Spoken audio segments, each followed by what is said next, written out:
Hello everyone, this is CA Isha Agarwal and I'm back again with the essay series. So today we are going to start upon essay 500 series. It is hands down the most interesting series of standards of auditing. Why? Because ये आपको सिखाएगा कि आपको audit evidence कहाँ से मिलेंगे, आपको क्या क्या करना चाहिए ऑडिट एविडेंस लेने के लिए, क्या परफॉर्म करना चाहिए, कैसे कंक्लूड करना चाहिए, आपके ऑडिट प्रोसीजर्स कैसे कैसे मोल्ड होंगे, किस किस रिएक्शन से, सब कुछ. So essay 500 is your key to basic audit. ऐसे 200 300 में हमने प्री प्रेप्स पढ़े ऑडिट के एंड ऐसे 500 में हम पूरा परफॉर्मेंस ऑन ऑडिट पे पढ़ेंगे. सो ऐसे 500 का सबसे पहला ऐसे इज ऐसे 500 ऑडिट एविडेंस. ऐसे 500 सीरीज का सबसे पहला ऐसे 500 audit evidence. Ma'am audit evidence क्या होता है? सो बेसिकली आप जब भी जाओगे ऑडिट पे आपको आपके सीनियर्स बोलेंगे या आपके जो भी को आर्टिकल जो है या फिर आपका जो मैनेजर है, they will say extract good audit evidence. पर ऑडिट एविडेंस होता क्या है? तो बेसिकली होता क्या, आप ऑडिट प्रोसीजर्स परफॉर्म करते हो, उससे आपके ऑडिट एविडेंस निकलते हैं. मैम एग्जांपल दीजिए. एग्जांपल दिया, मैंने सेल्स चेक किया, मैंने सेल्स चेक किया सेल्स रजिस्टर से और उसमें मुझे पता चला 4 इनवॉइसेस गलत है. तो जो मैं इनवॉइसेस निकालूंगी, एक्सट्रैक्ट करूंगी इनके सॉफ्टवेयर से या मैनुअली उनसे निकलवाऊंगी, लूंगी इन प्रॉपर फॉर्म, इलेक्ट्रॉनिक हो सकता है या फिर नॉर्मल पेपर फॉर्म, जो भी है वो मेरा ऑडिट एविडेंस है कि मैं प्रूफ कर पाऊंगी कि एंटिटी ने यहाँ गलत किया है, या फिर वो मैं अपने मैनेजर को प्रूफ कर पाऊंगी कि हाँ यहाँ मिसस्टेटमेंट्स है ऑडिट में, ये मैंने चेक किया है. So audit evidence are basically results of audit procedures that you perform. तो मैम ऑडिट एविडेंस का डेफिनेशन क्या हुआ? सबसे पहले ऑडिट एविडेंस हुआ information to be used by auditor, information to be used by the auditor to draw conclusions on which the auditor's opinion is based. मतलब information जो auditor use करेगा, जैसे उसको पता चला सेल्स की इस सब इनवॉइसेस में गलत है, तो उससे वो कंक्लूजन क्या ड्रॉ करेगा कि मे बी इस एंटिटी का सेल्स पूरा करेक्ट नहीं है, इस एंटिटी का सेल्स करेक्ट नहीं है. तो उसके बेसिस पे उसका ऑडिट ओपिनियन क्या आएगा? शायद इस एंटिटी में अनक्वालिफाइड ओपिनियन हम नहीं इशू कर सकते, और भी मिसस्टेटमेंट एरियाज है, हमें वो भी चेक करना है, and then we will give our proper opinion. तो ये तो हो गया आपका ऑडिट एविडेंस. तो ऑडिट एविडेंस का जो ऐसे स्टैंडर्ड्स ऑन ऑडिटिंग, वो आपको बेसिकली सिखाएगा कि आपको ऑडिट एविडेंस कहाँ से मिलना चाहिए, आप क्या क्या परफॉर्म करोगे तो आपको ऑडिट एविडेंस मिलेगा. आप अगर आपको ऑडिट एविडेंस सही नहीं मिल रहा है तो आपको क्या क्या करना चाहिए, आपको किससे बात करनी चाहिए, किस फॉर्म से आपको ऑडिट एविडेंस लेना चाहिए, कैसा होना चाहिए आपको ऑडिट एविडेंस, ये सब आपको इस ऐसे में पता चलेगा. सो इस ऐसे का basic objective is to design and perform audit procedures that enables the auditor to extract sufficient and appropriate audit evidence to draw conclusion on which auditor's opinion is based. Same as audit evidence का definition ये आपको यही बोलता है कि आप ऐसे audit procedures perform करो जिससे आपको sufficient and appropriate audit evidence मिले. आप ऐसे ऑडिट प्रोसीजर्स परफॉर्म करो कि आपका जो ऑडिट एविडेंस है, we learn about this two terms sufficient and appropriate as we proceed in this. ऐसे आपको ये दो टाइप जैसे है जो इंश्योर करें कि आपका ऑडिट एविडेंस का क्वालिटी एकदम सही है, वैसे ऑडिट एविडेंस मिले एंड उसके बेसिस पे आप अपना कंक्लूजन्स ड्राफ्ट करो, ड्रॉ करो कि इस एंटिटी में आपको क्या लग रहा है, कैसा होना चाहिए, इस एंटिटी में तो मिसस्टेटमेंट्स है या नहीं है. आपने सपोज ऐसा भी हो सकता है सेल्स रजिस्टर चेक किया, सैंपल में कुछ वाउचर्स भी चेक किए, इनवॉइसेस भी चेक किया, ऑर्डर्स भी चेक किए, आपको लगा नहीं एकदम सही है, तो आपका इंट्यूशन, आपका प्रोफेशनल जजमेंट क्या बोलेगा कि शायद ये एंटिटी में सब सही है, मैं अनक्वालिफाइड ओपिनियन इशू कर सकता हूँ. ओके. एंड इसके में लिखा है आप दो काइंड ऑफ इंफॉर्मेशन ऑब्टेन करते हो. एक इंफॉर्मेशन होता है जो अकाउंटिंग रिकॉर्ड में होता है. मैम इंफॉर्मेशन अकाउंटिंग रिकॉर्ड क्या हो गया? सब कुछ, जैसे परचेज इनवॉइस, सेल्स इनवॉइस, कोई वाउचर्स हो गए, कोई अग्रीमेंट्स हो गए, या फिर कोई एक्सपेंस के रिलेटेड कोई अप्रूवल्स हो गए, ये सब कुछ जो फाइनेंशियल से रिलेटेड है, जो अकाउंट्स में दिख रहा है आपको, उससे रिलेटेड जो भी इंफॉर्मेशन है, that is information contained in accounting records. और वो बोलता है अदर इन्फॉर्मेशन. अदर इन्फॉर्मेशन क्या हो गया? सपोज मैंने रिटन रिप्रेजेंटेशन लिया मैनेजमेंट से कि मैनेजमेंट ने मुझे लिख के दिया कि यहाँ पे कोई मिसस्टेटमेंट नहीं है, या फिर मैंने कोई लेटर लिया मैनेजमेंट से, या फिर मैनेजमेंट ने मुझे कोई सपोज अग्रीमेंट लेटर दिया कि ये उन्होंने साइन किया था, या कोई दूसरे कंफर्मेशन मैंने ऑब्टेन किए डेटर्स से या क्रेडिटर्स से. जो भी other information apart from what is available in the accounts में लूंगी, उसको अदर इन्फॉर्मेशन कहते हैं. अब ऑडिट एविडेंस किस किस टाइप के हो सकते हैं। तो ऑडिट एविडेंस बेसिकली दो चीजों में डिवाइड होते हैं, audit evidence as per source and audit evidence as per nature. Audit evidence as per nature क्या हुआ, नेचर में तीन टाइप्स के नेचर डिफाइंड है, visual, oral, documentary. Visual, oral, documentary. Visual क्या हुआ, आंखों से देखा हुआ, आंखों से देखा हुआ उसको आप बोलते हो इंस्पेक्शन। सपोज मैंने इन्वेंट्री का फिजिकल वेरिफिकेशन देखा है तो हो गया विजुअल एविडेंस।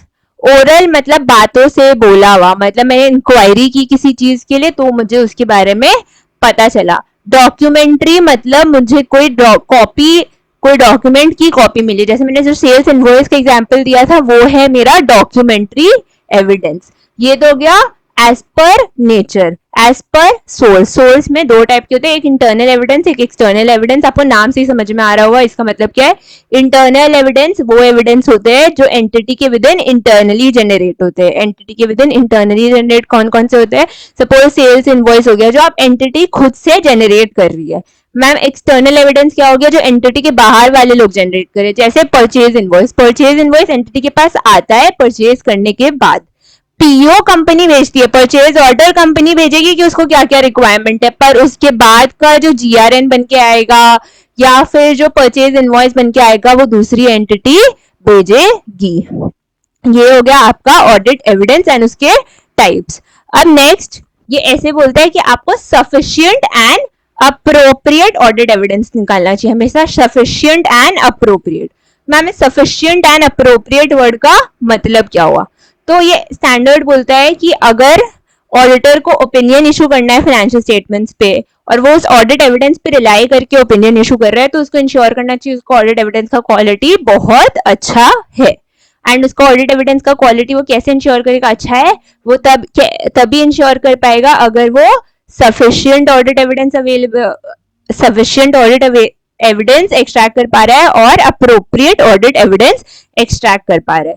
सो सफिशिएंट मतलब कि क्वांटिटी, क्वांटिटी आपके ऑडिट एविडेंस की ठीक है। फॉर सपोज मैंने 1000 इनवॉइसेस देखी तो मेरे को इंश्योर करना पड़ेगा कि अब सपोज 1000 इनवॉइसेस मैंने सेल्स रजिस्टर में देखी है, मैं मिनिमम टू मिनिमम अगर मुझे लग रहा है 50 गलतियां हैं तो इसमें से मैं 30 की तो इनवॉइसेस लूं।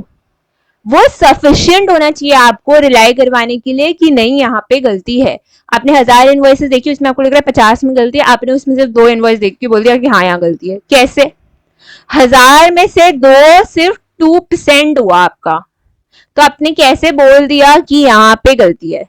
अगर आपको अगर लग रहा है 50 में गलती है तो आपको एटलीस्ट 30-40 ऑब्टेन करना चाहिए। 50 में से मैंने 40 इनवॉइसेस ऑब्टेन किए और मुझे लग रहा है 40 इनवॉइसेस में गलती है तो यहाँ मैं गलती बता सकता हूँ, तो वो हो गया सफिशिएंट, मतलब आपका क्वांटिटी ऑफ ऑडिट एविडेंस ठीक है। अप्रोप्रिएट, अप्रोप्रिएट दो चीजों से बनता है, एक तो आपका ऑडिट एविडेंस रिलायबल है और एक आपका ऑडिट एविडेंस रेलिवेंट है। अब मैम ये दो वर्ड्स के मतलब क्या हुए, रिलायबल एंड रेलिवेंट। तो रिलायबल है मतलब वो रिलायबिलिटी आपकी किस पे डिपेंड करेगी, आपने कौन से सोर्स से लिया है, कहाँ किस सर्कमस्टेंसेस में लिया है, कौन से नेचर का ऑडिट एविडेंस है, क्या कंट्रोल्स है उस पे। So basically my reliability would be dependent on these factors. Ma'am reliability ये सब पे क्या मतलब, एग्जाम्पल ले लो, आप जो ऑडिट एविडेंस उस एंटिटी से ले रहे हो और ऑडिट एविडेंस जो आप बाहर से ले रहे हो उसमें कौन सा ज्यादा रिलायबल होगा? ऑब्वियसली आप बोलोगे मैम रिलायबल बाहर वाला ज्यादा होगा। क्यों बाहर वाला ज्यादा होगा? क्योंकि उनको इंटरेस्ट नहीं है मैनिपुलेट करने में अकाउंट्स को, उनको इंटरेस्ट नहीं है। अब सपोज मैनेजमेंट इंटरेस्टेड होगा, उसके एम्प्लॉयज इंटरेस्टेड होंगे, क्यों? क्योंकि फाइनेंशियल स्टेटमेंट्स आखिर में उनका है। पर क्या क्रेडिटर्स इंटरेस्टेड होंगे, क्या डेटर्स इंटरेस्टेड होंगे? Usually not. पर फिर भी अगर ऑडिटर को लगता है कि नहीं उनके इंडिपेंडेंस में भी खोट है तो वो एक्स्ट्रा विजिलेंस एक्सरसाइज करे। बट यूजुअली क्या होगा कि आपको घर से एविडेंस मिल रहा है, आपको बाहर से एविडेंस मिल रहा है, तो आप किस पे ज्यादा रिलाई करोगे? बाहर से, क्योंकि आपको लगता है एंटिटी के ऑर्गेनाइजेशन वाले तो मिले हो सकते हैं, वो मैनिपुलेट कर सकते हैं। ठीक है, अब आपको एक्सटर्नल मिल गया। अब एक्सटर्नल एविडेंस अब क्या करोगे? मैंने पूछा डेटर से कि आपका मैंने कंफर्मेशन पूछा कि आपका डेटर बैलेंस कितना है, उन्होंने बोला 40,000 है और मेरा एंटिटी का बुक 40,000 शो कर रहा है। मैं एकदम अश्योर्ड हो गई कि हाँ सब सही है। अब उन्होंने बोला नहीं 50,000 है और एंटिटी का बुक शो कर रहा है 60,000, तो यहाँ पे तो मुझे एक डिफरेंस मिल गया। तो इसीलिए बोलते हैं एक्सटर्नल एविडेंस आप जुगाड़ो तब आप उसे इंटरनल से रिलेट करो, अगर वो सही है तो ठीक है, नहीं है तो आपको ढूंढना है। और any which day external evidence is more reliable than internal evidence. Reliability के और बहुत फैक्टर्स होते हैं जो हम आगे बढ़ेंगे, बट रिलायबिलिटी बेसिकली होता है कितना आपका ऑडिट एविडेंस बिलीवेबल है। ये हो गया रिलायबल। रेलिवेंट क्या हुआ, मतलब जो आप ऑडिट प्रोसीजर जिस पर्पस के लिए लगा रहे हो वैसा आपको ऑडिट एविडेंस मिल रहा है या नहीं मिल रहा है। फॉर सपोज मेरे को चेक करना है अकाउंट्स पेबल, मैंने अकाउंट्स पेबल चेक किया। अब अकाउंट्स पेबल में दो फैक्टर्स आ सकते हैं, या तो मुझे लग रहा है अकाउंट्स पेबल ओवर स्टेटेड है या तो मुझे लग रहा है अंडर स्टेटेड है। अब अगर अकाउंट्स पेबल ओवर स्टेटेड है तो फिर ये सही होगा कि मैं अकाउंट्स पेबल का लेजर देखूं, कहाँ कहाँ ओवर स्टेटमेंट है, उनसे कंफर्मेशन मंगाऊं तो मैं रिलेट कर पाऊं। तो ये तो हो गया अगर उससे मेरे को पता चला कि मेरा ऑडिट एविडेंस सही निकल रहा है, तो मतलब रेलिवेंट ऑडिट एविडेंस निकलेगा, वो रेलिवेंट होगा मेरे प्रोसीजर्स के लिए। पर अगर मुझे अंडर स्टेटमेंट चेक करना है तो क्या मैं ऑडिट अकाउंट्स पेबल का लेजर चेक करूंगी तो क्या मुझे कभी आंसर मिलेगा? आपको कैसे आंसर मिलेगा भाई, अकाउंट्स पेबल के लेजर में तो ऑलरेडी अंडर स्टेटमेंट है, तो आप वो तो कुछ खुद ऑलरेडी रिकॉर्ड नहीं हुआ है, तो आपको कैसे पता चलेगा कि अकाउंट्स पेबल का लेजर से कि अंडर स्टेटमेंट है या नहीं है? उसके लिए आपको क्या करना पड़ेगा, उसके लिए आपको इनवॉइसेस चेक करनी पड़ेंगे, उसके लिए आपको बैंक स्टेटमेंट चेक करना पड़ेगा कि सही पैसे रिकॉर्ड हुए या नहीं हुए, सारे इनवॉइसेस रिकॉर्ड हुए या नहीं है, या फिर आपको दूसरा कुछ जो उन्होंने नोट भेजा है, अपने लेजर्स भेजे हैं, वो सब देखना होगा। तो it's all about the audit procedure that you are applying कि आपका ऑडिट एविडेंस रेलिवेंट है या नहीं है। आपका अगर ऑडिट एविडेंस उस ऑडिट प्रोसीजर का जो पर्पस है वो फुलफिल कर रहा है तो वो रेलिवेंट है, अगर नहीं कर रहा है तो वो इरेलीवेंट है। मतलब जैसे मैंने समझाया अकाउंट्स पेबल के लेजर में अगर आपको ओवर स्टेटमेंट लग रहा है तो आप अकाउंट्स पेबल का लेजर चेक कर रहे हो, उससे एविडेंस निकाल रहे हो, अकाउंट्स पेबल का लेजर को एविडेंस ट्रीट कर रहे हो, तब तो वो रिलेटेबल होगा। पर आपको अंडर स्टेटमेंट चेक करना है और फिर भी आपको लग रहा है अकाउंट्स पेबल का लेजर आपको एविडेंस देगा, तो ये क्या ये पॉसिबल है? नहीं, आपको दूसरे ऑडिट एविडेंस देखने पड़ेंगे। तो आपके दूसरे ऑडिट एविडेंस वहां पे रेलिवेंट हो जाएंगे, अकाउंट्स पेबल का लेजर इररेलेवेंट हो जाएगा। So this is basically relevance and reliability. तो आपका अप्रोप्रिएट कब होगा ऑडिट एविडेंस? जब वो रेलिवेंट होगा एंड जब वो रिलायबल होगा। तो चलो, और रेलिवेंस एंड रिलायबिलिटी में इस ऐसे में क्या क्या बोला हुआ है?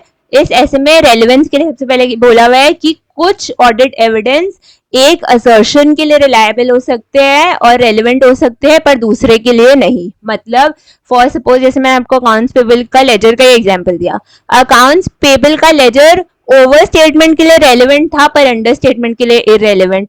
अब सपोज मैंने इन्वेंट्री का कुछ फिजिकल वेरिफिकेशन देखा तो वो एग्जिस्टेंस वेरीफाई करने के लिए सही है, पर वो क्या वो वैल्यूएशन वेरीफाई करने के लिए सही है? नहीं। तो इस ऐसे में बताया गया है कि आप ऑडिट एविडेंस ध्यान से चुनो जो आपका ऑडिट प्रोसीजर के लिए रेलिवेंट हो। ठीक है, तो ये तो हो गया मैम रेलिवेंस हमने कैसे डिसाइड करना है। रिलायबिलिटी मैंने बोला कि कुछ फैक्टर्स पे डिपेंड करता है, आपका सोर्स पे डिपेंड करता है, नेचर पे डिपेंड करता है, आपका सर्कमस्टेंसेस पे डिपेंड करता है, आपका कंट्रोल्स पे डिपेंड करता है। तो इस ऐसे में कुछ एग्जांपल्स दिए हुए जिससे आप इंश्योर कर पाओगे कि आपका ऑडिट एविडेंस रिलायबल है या नहीं है। इसमें बोला गया सबसे पहला, as we discussed, audit evidence from independent sources are always more reliable than internal sources. जैसे मैंने बाहर से हो गए तो वो ज्यादा रिलायबल है क्योंकि उनको इंटरेस्ट नहीं है आपके अकाउंट्स में। Next, audit evidence in documentary form is always better than oral form. Ma'am ऐसा क्यों? अब मैं आपको कुछ बता रही हूँ कि हाँ ऐसे ये है, ये ऐसा हमारे ऑर्गेनाइजेशन में है, डेटर्स ऐसे रिकॉर्ड करते हैं, क्रेडिटर्स ऐसे रिकॉर्ड करते हैं। हाँ शायद डेटर्स में कुछ कम रिकॉर्ड किया हुआ है या कुछ ज्यादा रिकॉर्ड किया हुआ है, ये सब मैंने बताया आपको। अब कल को आपका सीनियर आएगा, वो आप बोलेंगे कि हाँ इन्होंने बताया था कि डेटर्स में कुछ गड़बड़ है, उसी के हिसाब से मैं डेटर्स चेक किया और मैं मुकर गई तो नहीं, मैंने तो ऐसा कुछ नहीं बोला। So oral evidence always has a lack of reliability. क्यों? क्योंकि उसका कुछ रिलायबिलिटी आप जज नहीं कर सकते। किसी ने आज बोला, किसी ने कल मुकर दिया, तो वो आपका रिलायबल ऑडिट एविडेंस नहीं हुआ। इसीलिए always take it in a documentary form. अगर आपको मैनेजर बोल भी रहा है कि हमारे डेटर्स में दिक्कत है, तो उनसे या तो एक मेल लिखवा लो या उनका कोई लेटर लिखवा लो, जो अग्रीमेंट लिखवा लो, या कुछ भी जो आपको एक रिलायबल ऑडिट एविडेंस प्रोवाइड कर पाए। फिर photocopies are not as reliable as the original document. क्यों? क्योंकि फोटोकॉपीज फॉर्ज हो सकती है, फोटोकॉपीज मैनिपुलेटेड हो सकती है, फोटोकॉपीज में भी उसमें कुछ एडिटेड हो सकती है, तो it's always better take the original documents.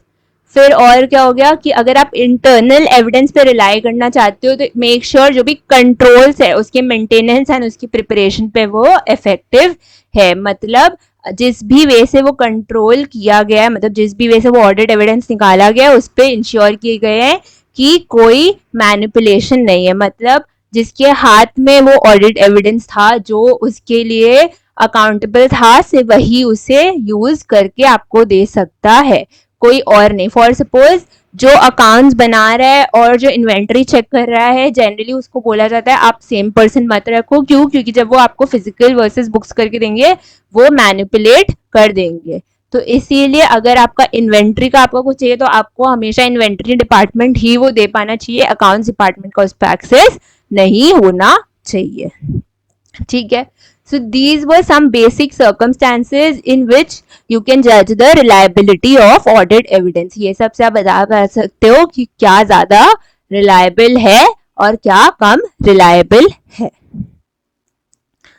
So ये तो हो गया आपका रिलायबिलिटी का फैक्टर कि क्या रिलायबल है, किस फैक्टर्स किस सिचुएशंस में आपका ऑडिट एविडेंस कैसा होना चाहिए। बट हर सिचुएशन में as the SA has defined आपका audit evidence sufficient and appropriate होना चाहिए। मतलब उसकी क्वांटिटी सही होनी चाहिए, वो रेलेवेंट होना चाहिए, वो रिलेटेबल होना चाहिए।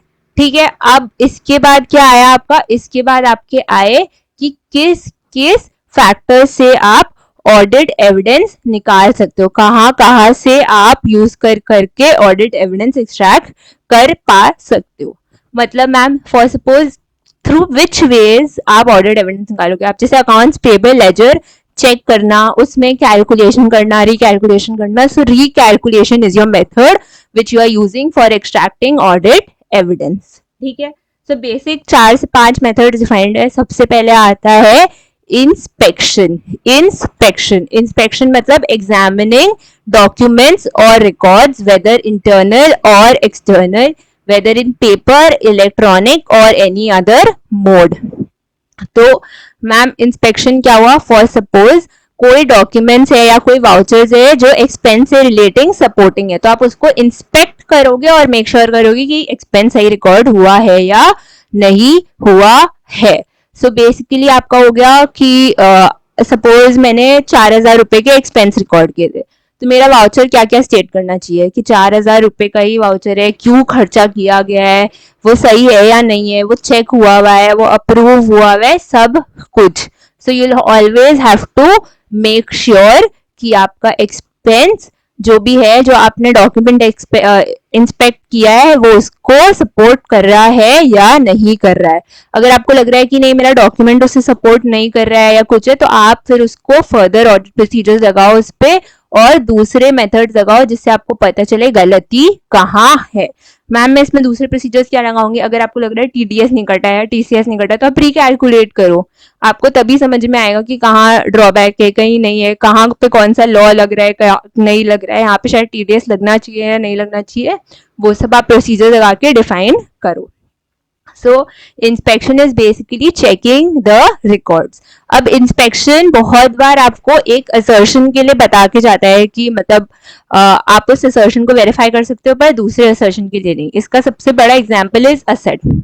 आपने asset की डॉक्यूमेंट कॉपीज देखी, अग्रीमेंट कॉपीज देखी कि आपका असेट आप ओन कर रहे हो, इस दिन पे आपने फाइनलाइज किया है, सब कुछ है, आपके पास अग्रीमेंट है कि असेट आपके नाम पे, तो आपने वेरीफाई कर लिया, चलो company has the existence of asset. या फिर आप जाके देख लिया आपने कि हाँ ये असेट एक्चुअली एग्जिस्ट कर रहा है। अगर उन्होंने बिल्डिंग दिखी है तो आप बोल दो कि हमें दिखा दो वो बिल्डिंग, हमें बिल्डिंग के पेपर भी दिखा दो, बिल्डिंग में दिखा दो, तो आपने वेरीफाई कर लिया, चलो वो असेट एग्जिस्ट कर रहा है।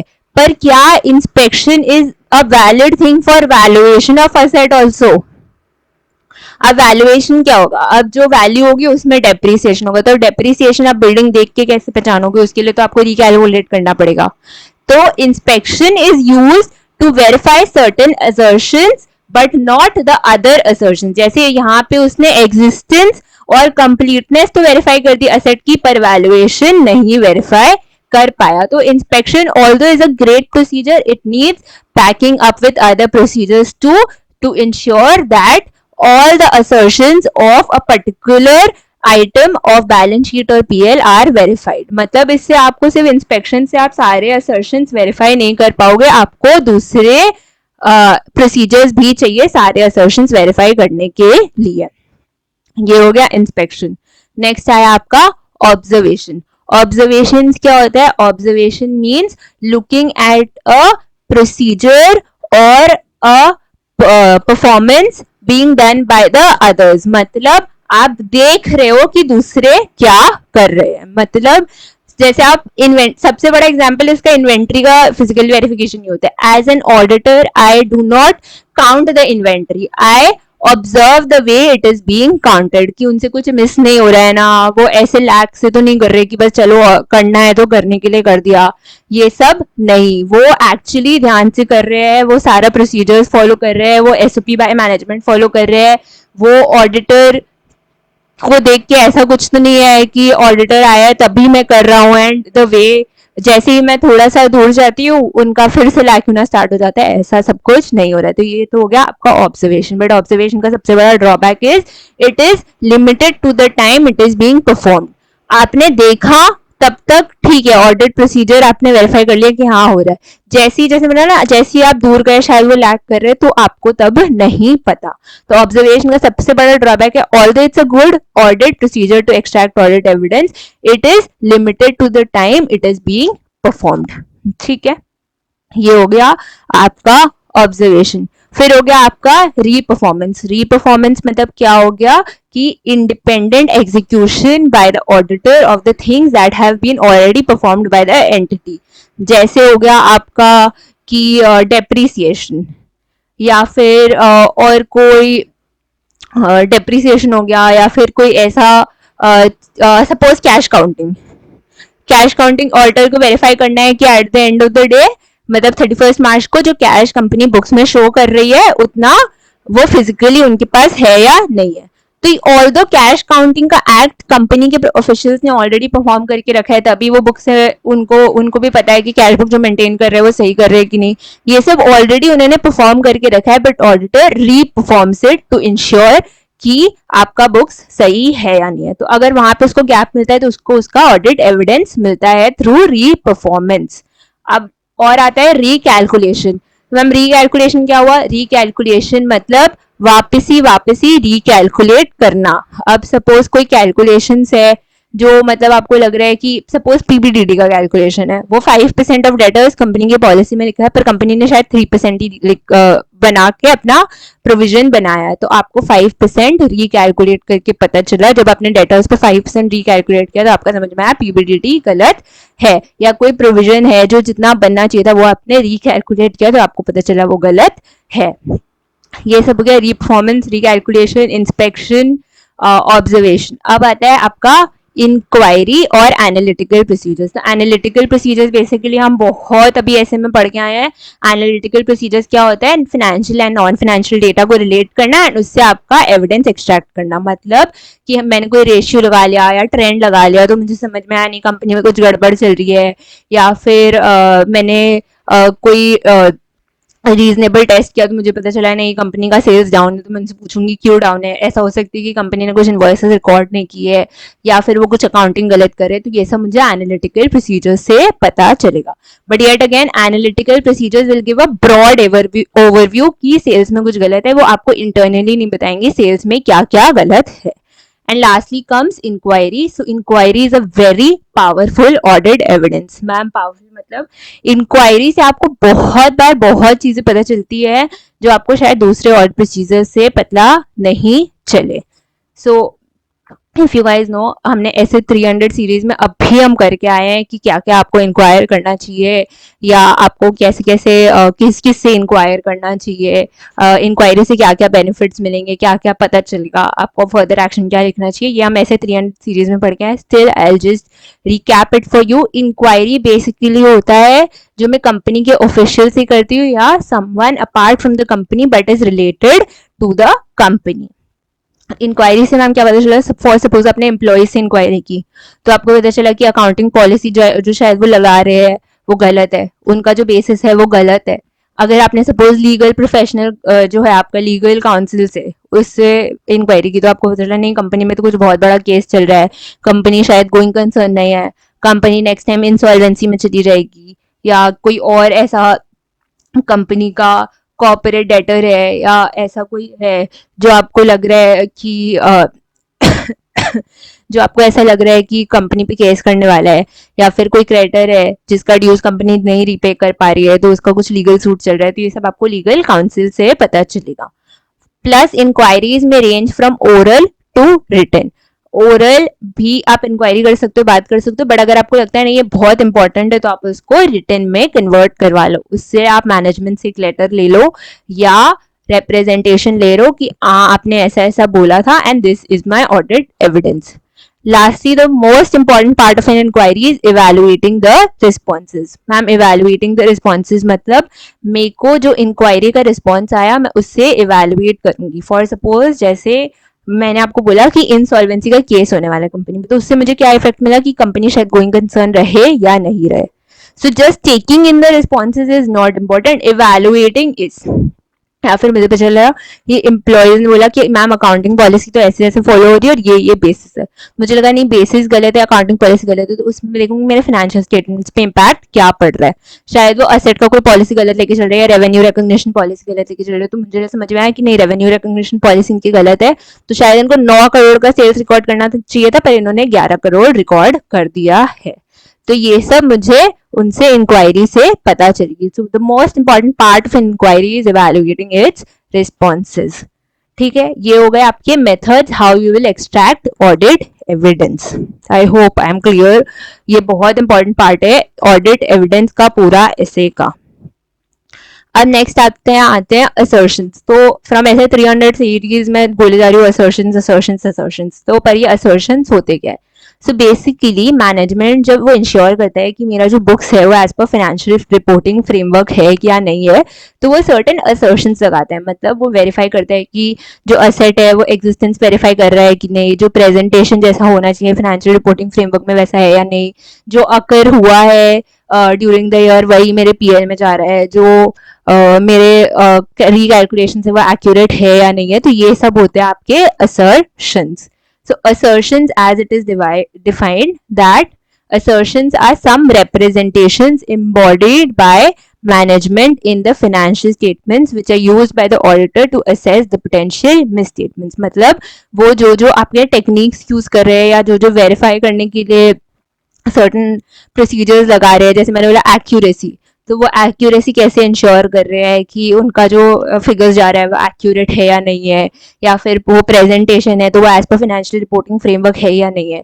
तो ये सब जो मैनेजमेंट एक्सरसाइज कर रहा है तो ऑडिटर उसे वेरीफाई कर रहा है कि यहाँ पे वो सब फॉलो हुआ है या नहीं, एंड एंटिटी में पोटेंशियल मिसस्टेटमेंट है या नहीं है। so बेसिकली आपका 3 जगह असर्शन डिफाइंड होता है, balance sheet, PL and notes to accounts. तो बैलेंस शीट में आप खुद ब खुद सोचो कि क्या क्या असर्शन आप वेरीफाई कर पाओगे।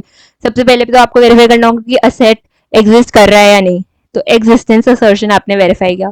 फिर आप असेट से रिलेट करो तो राइट्स एंड ऑब्लिगेशन, कि उसके राइट्स कंपनी के पास है या नहीं है, या थर्ड पार्टी के पास है तो कंपनी उसे सेपरेटली डिस्क्लोज कर रहा है या नहीं है, या फिर कंपनी कोई लीज में है तो लीज का जो अकाउंटिंग पॉलिसीज है वो फॉलो कर रहा है या नहीं है, तो ये सब आपको राइट्स एंड ऑब्लिगेशन से पता चलेगा। फिर आता है क्लासिफिकेशन, तो जैसे शेड्यूल 3 में डिफाइंड है क्लासिफिकेशन, वैसे कंपनी क्लासिफाई कर रहा है या नहीं है, जैसे PPE property plant and equipment को अलग से, कैपिटल वर्किंग प्रोग्रेस को अलग से, इंटेंजिबल एसेट्स को अलग से, ये सब कंपनी कर रहा है या नहीं है, या फिर आपके जो दूसरे शेयर कैपिटल में जितने डिस्क्लोजर्स है या 5% अबव जो आपको शेयर्स ये सब डिस्क्लोज करने पड़ते हैं, ये सब कंपनी कर रहा है या नहीं है। तो आप नेक्स्ट क्या करेंगे, क्लासिफिकेशन। उसके बाद और क्या वेरीफाई करना होगा आपको यहाँ पे, वैल्यूएशन, जो आपका असेट का वैल्यूएशन है वो सही है या नहीं है, या आपका असेट गलत वैल्यूएटेड है, जो आपका डेप्रिसिएशन है वो सही है या नहीं है, या फिर आपके जो डेटर्स है वो पीवीडी लेस करके आ रहे हैं या बैड डेट्स लेस करके आ रहे हैं, या अगर आपको लग रहा है जितना डेटर्स रियलाइजेबल है उतना कंपनी शो कर रही है कि नहीं, मतलब आपका बैलेंस शीट एक true and fair view show कर रहा है या नहीं है। तो ये तो आपको हो गया बैलेंस शीट में आपने ये सब चेक करना है। पीएनएल में क्या चेक करना है? पीएनएल में मेरे को चेक करना है कि जो आइटम्स अकर हुए ड्यूरिंग द ईयर वही आए ना। मतलब ऐसा हम हमेशा क्या बोलते हैं, पीएनएल में 12 मंथ के आइटम्स होने चाहिए। अगर आपका सपोज प्रीपेड आता है या आउटस्टैंडिंग आता है तो आप क्या करते हो, लेस या ऐड कर देते हो। क्यों? क्योंकि वो इस ईयर से रिलेट नहीं कर रहा है। तो पीएनएल में आपको सबसे पहले चेक करना है जो जो अकर हुआ है वही सब आया है या नहीं आया। फिर आपको चेक करना है जो जो क्लासिफिकेशन जैसा पीएल में डिफाइंड है वैसा ही आ रहा है या नहीं है, या फिर आपको जो शेड्यूल 3 में जैसा क्लासिफिकेशन उन्होंने बोला है वैसा है या नहीं है। जैसे आपका रेवेन्यू फ्रॉम ऑपरेशन फिर अदर इनकम, ऐसा नहीं होना चाहिए कि टोटल रेवेन्यू बस साथ में डिस्क्लोज कर दिया। तो ये सब नहीं होना चाहिए। उसके बाद आपको इंश्योर करना है cut off testing, that is 31 मार्च तक जितनी चीजें रिकॉर्ड होनी चाहिए थी वो हुई है या नहीं। या फिर ऐसा नहीं होना चाहिए कि कुछ गुड सपोज रेवेन्यू में होता है कि revenue is basically said when your obligation is completed. तो मतलब ऐसा है कि आपका डिलीवरी पे ऑब्लिगेशन कंप्लीट हो रहा है, जो डिलीवरी हो रही है 2 अप्रैल को, तो क्या कंपनी ने वो 31 मार्च को तो नहीं रिकॉर्ड कर लिया है। तो आपको इसमें पीएनएल में चेक करना होगा कि कट ऑफ टेस्टिंग भी कंपनी सेटिस्फाई कर रही है या नहीं कर रही है। उसके बाद आपको और क्या वेरीफाई करना होगा? आपको वेरीफाई करना होगा कि एक्यूरेसी कंपनी मेंटेन कर रही है कि नहीं कर रही है, कि मतलब जो भी आपका पीबीडीडी है या डेप्रिसिएशन जो भी फिगर्स जा रहे हैं वो एक्यूरेट है या नहीं है, कैसे कंपनी कैलकुलेट कर रही है, कैसे इंश्योर कर रही है कि वो जो फिगर्स डाल रही है वो एक्यूरेट है, डेविएट नहीं कर रही है। उसके बाद आपको लास्टली वेरीफाई करना है कंप्लीटनेस, मतलब आपका पीएनएल कंप्लीट है, जो जो इस ईयर में ट्रांजैक्शन हुए सब रिकॉर्ड हुए हैं, कुछ मिस नहीं हुआ है। तो कंपनी ये कैसे इंश्योर कर रही है कि all the transactions have been recorded या नॉट? या तो कंपनी जैसे सपोज सेल्स रजिस्टर निकाला तो वो वेरीफाई कर रही है कि sales register is equal to मैं सेल्स का लेजर, या purchase register is equal to मैं परचेज का लेजर, या फिर कंपनी एक्सटर्नल कुछ मंगा रही है डेटर्स या क्रेडिटर्स से कि आपको कितना सेल्स हुआ आप दे दो, तो कंपनी उसे कैलकुलेट रिकैलकुलेट कर दी है। तो ये सब इंश्योर करना है कि कंप्लीट है या नहीं है। ये हो गया बैलेंस शीट एंड पीएल का। उसके बाद क्या आ गए आपके नोट्स। तो नोट्स में सबसे पहला चीज everyone knows presentation and disclosure. आपको वेरीफाई करना होगा कि आपका प्रेजेंटेशन सही है या नहीं है, क्योंकि नोट्स आप बेसिकली उसी पर्पज के लिए बना रहे हो कि आप प्रॉपरली सब चीज डिस्क्लोज कर पा रहे हो, जिससे जो यूजर्स ऑफ फाइनेंशियल स्टेटमेंट है वो रिलेट कर पा रहे हैं या नहीं है। फिर आपको वेरीफाई करना है जो आपके राइट्स एंड ऑब्लिगेशंस है वो करेक्टली वेरीफाइड है या नहीं है। सपोज आपने असेट तो लिख दिया बैलेंस शीट में कि 100 करोड़ का असेट, तो आपको नोट्स में डिस्क्लोज करना पड़ेगा ये 10 ईयर्स की लीज पे, 20 ईयर्स की लीज पे, 30 ईयर्स की लीज पे। ये सब आपको कहाँ से पता चलेगा? ये सब आपको पता चलेगा नोट्स टू अकाउंट्स में। उसके बाद आपको क्या वेरीफाई और क्या करना है? एक्यूरेसी एंड वैल्यूएशन, मतलब आपका जो भी आपका जा रहा है नोट्स में वो एक्यूरेट है एंड उसका वैल्यूएशन सही हुआ है। ऐसा नहीं है कि वो एक्यूरेट नहीं है, वैल्यूएशन सही नहीं हुई है, फिर भी वो नोट्स में डाल दिया गया है, बस कर दिया गया है, ये सब नहीं होना चाहिए। फिर लास्टली आपको वेरीफाई करना है क्लासिफिकेशन की, जो भी उसमें क्लासिफिकेशन है एज पर शेड्यूल 3 जो आपके नोट्स में मेंशन्ड है वो सही है या नहीं है। ऐसा नहीं है कि क्लासिफिकेशन उसमें कुछ और मेंशन्ड है पर आपका दूसरा चीज क्लासिफिकेशन में डाला हुआ है। उसके बाद आपका लास्ट अभी इस मतलब अपने न्यू टॉपिक हमने ऐसे में आया अपने ऑडिट ट्रेल। तो आपने अभी रिसेंटली बहुत सारे ऑडिट्स में सुना होगा ऑडिट ट्रेल के लिए। तो ऑडिट ट्रेल में बेसिकली आपका क्या होता है? ऑडिट ट्रेल में कि आपका डॉक्यूमेंटेड फ्लो ऑफ ट्रांजैक्शन है या नहीं है।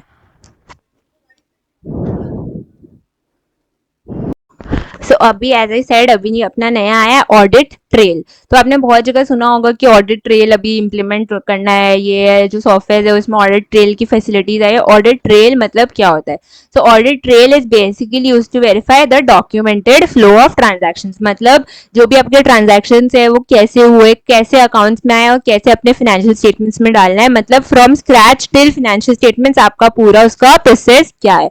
मैम इससे क्या वेरीफाई होगा? इससे आपका ट्रांसपेरेंसी वेरीफाई होगा, इससे आपका इंश्योर होगा सिक्योरिटी सब सही है, आपका जो भी एरर्स है वो कहाँ कहाँ सिस्टम थ्रो कर रहा है, कैसे कैसे आप उस एरर्स को रेक्टिफाई कर रहे हो। फॉर सपोज मैंने सेल्स करना है तो मैं पूरा स्क्रैच से मेरा सिस्टम उसमें रिकॉर्ड करना चाहिए। सबसे पहले सेल्स ऑर्डर आया, उसके बाद कस्टमर से डीलिंग हुई तो कस्टमर से किस रेट पे डीलिंग हुई उसका भी कोटेशन होना चाहिए ये सिस्टम में। उसके बाद जब कोटेशन हुआ, फिर उसके बाद जब कस्टमर ने अग्रीमेंट भेजा तो वो भी होना चाहिए सिस्टम में। उसके बाद उसका सेल्स ऑर्डर आया तो फिर सेल्स ऑर्डर में फिर अगर कुछ मॉडिफिकेशन या नहीं उसकी सब फिर हमने सेल्स इनवॉइस बनाया। सेल्स इनवॉइस के बाद उसका पेमेंट कितने दिन में आया, गुड्स कैसे गए, गुड्स कब डिलीवर हुए, ये सब मेरे सिस्टम में होना चाहिए even for a single invoice. तो मेरे को ऑडिट ट्रेल में इंश्योर करना है सब कुछ जो उससे रिलेटेड है वो मेरे सिस्टम में आ रहा है या नहीं है। तो ऑडिट ट्रेल एक तो मैंने आपका सेल्स का समझाया। पर जैसे आप देखोगे टैली हो गया या एसपी हो गया या रैकल हो गया, हर सिस्टम अब ऑडिट ट्रेल ला रहा है। मतलब वो आपको बैकवर्ड पूरा इंटीग्रेट करके देगा कि आप वहां उस अमाउंट तक पहुंचे कैसे। मेरा सेल्स दिखा रहा है 40,000 तो मेरा ऑडिट ट्रेल बेसिकली शो करना चाहिए मैं 40,000 पे कैसे अराइव हुई, मेरा 40,000 अमाउंट आया कैसे। अब होता क्या है ना, audit trail always good process, even the auditor would like to work with it because उसको भी कॉन्फिडेंस है कि कंपनी का मैं सब कुछ देख पा रहा हूँ, बैकवर्ड इंटीग्रेशन देख पा रहा हूँ, तो even I can extract more information, I can give my report more confidently. Audit trail becomes a costly process क्योंकि जब आपको बैकवर्ड इंटीग्रेशन करना है तो मतलब आपको हर चीज सिस्टम में इनपुट करनी है तभी आपको सिस्टम डेटा थ्रो करके दे पाएगा। तो ऑडिट ट्रेल बेसिकली क्या करता है कि जब वो सब सिस्टम का सारा डेटा लेता है, मतलब आपको सब फैसिलिटी देता है कि आप सारा डेटा दे पाओ, तो वो हर नया एक टैब खुलता है वो सॉफ्टवेयर में। उससे क्या होता है आपकी सॉफ्टवेयर की फैसिलिटीज बढ़ जाती है जो एक कॉस्टली अफेयर हो जाता है एंटिटी के लिए। सो however much it is good for the auditor, the entities do not implement audit trail eight many places. देखो लिस्टेड क्लाइंट्स ये सब में क्या है कि उनपे एप्लीकेबल भी होता है और उनको इतना कॉस्टली लगता भी नहीं है। पर जो आप छोटे क्लाइंट्स हो गए जिसका आप समझ लो turnover is up to 60-70 crore या 80 करोड़, तो उनके लिए वो थोड़ा कॉस्टली अफेयर हो जाता है क्योंकि वो ऑलरेडी सॉफ्टवेयर पे इतना इन्वेस्ट कर चुके हैं। अब और further just for the auditors comfort उनको थोड़ा अजीब लगता है, तो they are not ready to spend. So audit trail basically क्या हो गया आप समझ लो कि एज मतलब अगर आप कोई भी आइटम देख रहे हो तो आप उसका बैकिंग रिकॉर्ड सब पता चल जाएगा। That is basic audit trail. अब ये हो गया ऑडिट ट्रेल एंड अब लास्टली वो बोलता है information to be used as audit evidence. ये ऐसे का ये लास्ट पार्ट है, information to be used as audit evidence. Information जब भी आप सपोज मैनेजमेंट का कोई एक्सपर्ट है, अब हर काम तो ऑडिटर कर नहीं सकता, तो मैनेजमेंट ने एक एक्चुअली अपॉइंट किया या उसका इन्वेस्टमेंट का कुछ काम है तो उसने एक वैल्यूएटर अपॉइंट किया जिसने वैल्यूएशन करके दिया। तो अब ऑडिटर को तो वो चेक करना होगा, ऑल्दो ऑडिटर वो प्रोसेस नहीं कर सकता पर उसको चेक तो करना पड़ेगा कि सब डेटा सही है या नहीं, जो इनपुट दिया था कंपनी ने सही है या नहीं, जो आउटपुट है वो थोड़ा रिलेटेबल लग रहा है कि नहीं, मतलब इतना ही होना चाहिए। अब सपोज इन्वेस्टमेंट कंपनी ने बेस वैल्यू दिया था 100 करोड़, वो अचानक से ले आया कि मार्केट वैल्यू की सबसे 1000 करोड़ है, पॉसिबल है? Generally not. तो ऑडिटर को ये सब चीजें चेक करनी होगी कि उसका प्रोसेस में उसने क्या क्या यूज किया, जहां तक ऑडिटर कर पा रहा है कि जहां तक वो उसको लग रहा है कि नहीं ये सब तो मुझे आता है so I can check all this, तो वहां तक उसने करना चाहिए। तो फिर ये ऑडिट एविडेंस का ऐसे आपको बोलता है कि जब भी आप मैनेजमेंट का एक्सपर्ट का काम यूज कर रहे हो आप 4-5 चीजें ध्यान पे रखो। 4-5 चीजें आप क्या क्या ध्यान पे रखो कि सबसे पहले कि जो मैनेजमेंट एक्सपर्ट है वो कंपनी ने मतलब एम्प्लॉयड है या वो कंपनी ने बस एक फ्रीलांस की तरह लगाया है। क्यों, ये इससे मैम क्या फर्क पड़ेगा? अगर वो कंपनी के लिए एम्प्लॉयड है तो मे बी वो कंपनी के अकाउंट्स को मैनिपुलेट करने में इंटरेस्टेड होगा, उसको शायद कुछ शेयर मिल रहा होगा या उसमें शायद उसका कोई इंटरेस्ट होगा कि अगर वो थोड़ा मैनिपुलेट करेगा तो उसको भी कुछ परसेंटेज दिया जाएगा। Whereas if it's a freelance work, उसको 1-2 महीने के लिए वो काम दिया गया है तो generally he won't be interested. फिर हो गया आपका कि रिस्क ऑफ मटेरियल में स्टेटमेंट, उस एरिया में क्या आपको लग रहा है कि नहीं इस एरिया में बहुत रिस्क है, तो ऑब्वियसली आपको फिर मोर ऑडिट प्रोसीजर्स लगाने होंगे कि उसको चेक करने के लिए।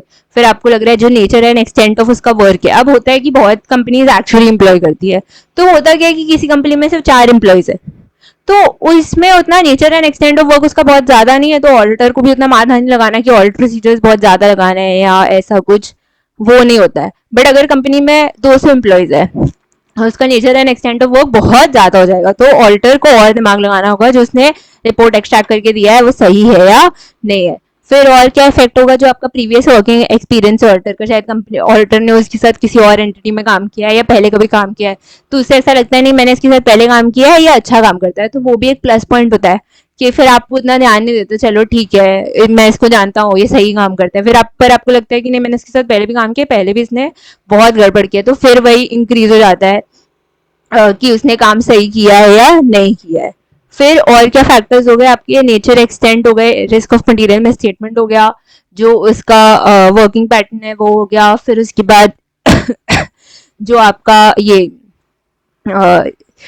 कि उसने कितना मतलब एम्प्लॉयड है एंटिटी से या नहीं है। उसके बाद और क्या फैक्टर्स हो गए, और आपके फैक्टर्स हो गए कि आपको देखना होगा कि जो कैसे वो काम कर रहा है, nature and extent of work तो अपने देख लिया, पर कैसा उसका वर्किंग स्टाइल है, वो कैसे कैसे डेटा दे रहा है, वो क्या इंक्वायर कर रहा है कि कोई डेटा रॉन्ग है या ऐसा कुछ है, तो आपने वो देखना होगा। फिर आपने देखना होगा मैनेजमेंट कितना कंट्रोल उस पर एक्सरसाइज कर रहा है, सपोज मैनेजमेंट ही पूरा कंट्रोल एक्सरसाइज कर रहा है कि मैनेजमेंट ही उसको सब देगा, फिर अपार्ट फ्रॉम मैनेजमेंट वो किसी से क्वेश्चन नहीं पूछ सकता, तो ऑब्वियसली वो ऑडिट एविडेंस रिलायबल कैसे होगा जब मैनेजमेंट ही सब कंट्रोल कर रहा है, मैनेजमेंट से इंडिपेंडेंटली कुछ करने ही नहीं दे रहा है, तो फिर तो वो रिजल्ट भी मैनेजमेंट के हिसाब से निकलेगा।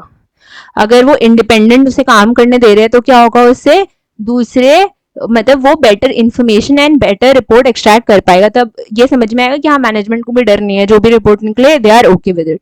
बट जहाँ पे मैनेजमेंट कंट्रोलिंग हो जाता है वहां पे एक सेंस आ जाता है कि यहाँ पे कुछ मैनिपुलेटिव है, इसीलिए मैनेजमेंट उसे दूसरे इंडिपेंडेंट सोर्सेस से मिलने नहीं दे रहा है। ये हो गया आपका मैनेजमेंट एक्सपर्ट के केस में क्या क्या आपको ध्यान रखने की चीज है। फिर आता है कि जब आप ऑडिट एविडेंस निकाल रहे हो तो 3 टाइप्स पे होता है। तो जनरली होता है कि आप 100% टेस्टिंग कर रहे हो, कि मतलब अगर सपोज मैंने सेल्स के इन्वॉइसेस चेक करने तो 100% जितना सेल्स रिकॉर्ड हुआ है मैं सब इन्वॉइसेस चेक करूंगी। नेक्स्ट आता है अगर आप 100% नहीं चेक कर रहे, आप कुछ सिलेक्टिव आइटम्स चेक कर रहे हो, और लास्ट आता है आप ऑडिट सैम्पलिंग कर रहे हो।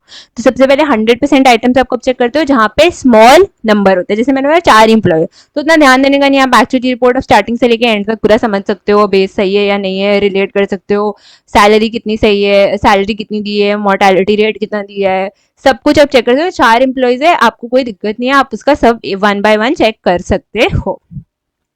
तो और आपका ऑल आइटम जब आप करते हो जब आपके स्मॉल नंबर ऑफ ट्रांजैक्शंस होते हैं बट ऑफ हाई वैल्यू, तो सपोज हो सकता है कि वो 4 ही एम्प्लॉय है पर हर जन की सैलरी 1 करोड़ है, तो भी आप उसको ध्यान से देखते हो, 4 ही एम्प्लॉय तो आपको उतना टाइम नहीं लगेगा, तो आप वो कर सकते हो। बट अगर ऐसा होगा कि 40 या 50 एम्प्लॉयज है जिनका सैलरी 1-2 लाख है, तो उसमें क्या होगा, आप 100% आइटम्स में भी नहीं कवर कर पाओ, तो आपको या तो सम ऑफ द आइटम्स लगाने होंगे या ऑडिट सैम्पलिंग लगाना होगा।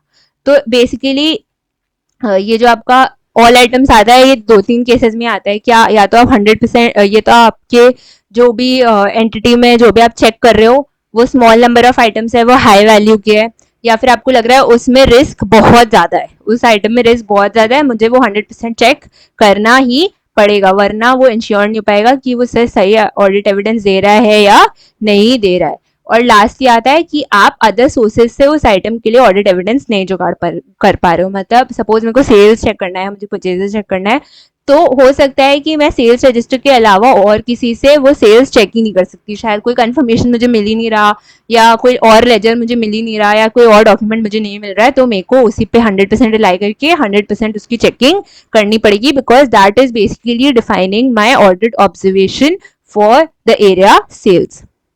ये हो गया जब आप 100% आइटम्स चेक करते हो। फिर होता है selecting some of the items, तो selecting some of the items में जनरली हर टाइम यही प्रिंसिपल अप्लाई होता है, या तो आप लार्ज वैल्यू आइटम्स लेते हो कि मतलब बियॉन्ड अ सर्टेन अमाउंट, कि मेरा लेवल इज 100 रुपीज, यहाँ पे ट्रांजेक्शन आर फ्रॉम 0 to 200 या 0 to 300, तो मैं 100 रुपीज के ऊपर जितनी आइटम्स है सब चेक करूंगी कि मेरे मेजर अमाउंट के आइटम्स कवर हो जाए, या मेजर नंबर नहीं हो पर मेजर अमाउंट के आइटम्स कवर हो जाए। सपोज ऐसा मिला के पूरा आइटम्स इज 5000, तो हो सकता है कि अगर आप 100 से 300 जितने ट्रांजेक्शन चेक करो उसमें आपका 3800 या 3900 का आइटम्स कवर हो जाए, तो उसको बोलते हैं आपका selecting some of the items, and the basis होता है आपका selecting only items that are above a certain amount. और दूसरा आप ले सकते हो मटीरियलिटी प्रिंसिपल, की मैंने मटीरियलिटी कैलकुलेट किया, इस एंटिटी का 10% है, तो 10% के ऊपर जितने आइटम्स होंगे मैं सब चेक करूंगा या करूंगी। ठीक है। एंड लास्टली आता है audit sampling, wherein you employ certain methods. बहुत सारे मेथड होते हैं, statistical sampling, non statistical sampling. आजकल सॉफ्टवेयर भी आते हैं जिसमें आप पूरा डेटा दो तो आपको सैम्पल्स निकाल के देंगे कि ये सब आइटम्स को चेक करने से आपका मेजर आइटम कवर हो जाएगा, या ये सब आइटम्स में गड़बड़ हो सकता है तो ये सब आप चेक करो। फिर हैप्पीजर्ड सैम्पलिंग होती है, मॉनिटरी यूनिट सैम्पलिंग होती है, बहुत टाइप्स की सैम्पलिंग होती है जो आप अप्लाई करके कुछ सैंपल सिलेक्ट कर सकते हो, जो सैंपल सिलेक्ट करके आपको पूरा पॉपुलेशन का ओवरव्यू मिल जाएगा। मतलब सपोज 1000 आइटम्स है, उसमें से मैंने 60 आइटम्स चेक किए, बट 60 आइटम से मेरे को पूरे 1000 आइटम्स का नेचर पता चल गया। ये हो गया ऑडिट सैम्पलिंग। एंड लास्ट इसमें बताया गया इस ऐसे में कि अगर आपका ऑडिट एविडेंस आपको लग रहा है कि डेविएट कर रहा है, मतलब आपको जो लग रहा है कि आपने सपोज एक्सटर्नल एविडेंस या एक्सटर्नल इंटरनल एविडेंस सही नहीं है, या जो ऑडिट एविडेंस आपने निकाला वो आपको लग रहा है कि नहीं ये तो रिफ्लेक्ट ही नहीं कर रहा जो एंटिटी अपने फाइनेंशियल्स में शो कर रही है, अगर आपको ऐसे सिचुएशंस लग रहे हैं तो आपको अपने ऑडिट प्रोसीजर्स मॉडिफाई या फर्दर ऑडिट प्रोसीजर्स लगा लेने चाहिए। ठीक है। तो मतलब अगर आपको कैसे भी लग रहा है कि आपका जो ऑडिट एविडेंस है वो आपको सही रिजल्ट्स नहीं दे पा रहा है, जो आपका ऑडिट एविडेंस निकल रहा है वो सही नहीं है, तो आपको अपने मॉडिफाई करने प्रोसीजर्स, उसके बाद फर्दर ऑडिट प्रोसीजर्स लगाने। एंड इफ यू फील कि आपने ऑडिट एविडेंस आपका जो भी निकला है वो एक एंटिटी के लिए रॉन्ग ओवरव्यू दे रहा है, मतलब एंटिटी में शायद कुछ गलत चल रहा है, बहुत सारे मिसस्टेटमेंट्स है, तो आप अपना कंक्लूजन उसके हिसाब से ड्रॉ कर सकते हो। So this was audit evidence from my side. बहुत इंटरेस्टिंग ऐसे है, बहुत कुछ हमने सीखा। Hope I could explain you all these things. And for any queries, you can contact at the Telegram ID and the email ID mentioned below. Hope I could provide you some learning from this video. And if you're watching this video just before the exams, make sure that you're watching it at 1.5x so it serves as a quick revision for you. Thank you once again.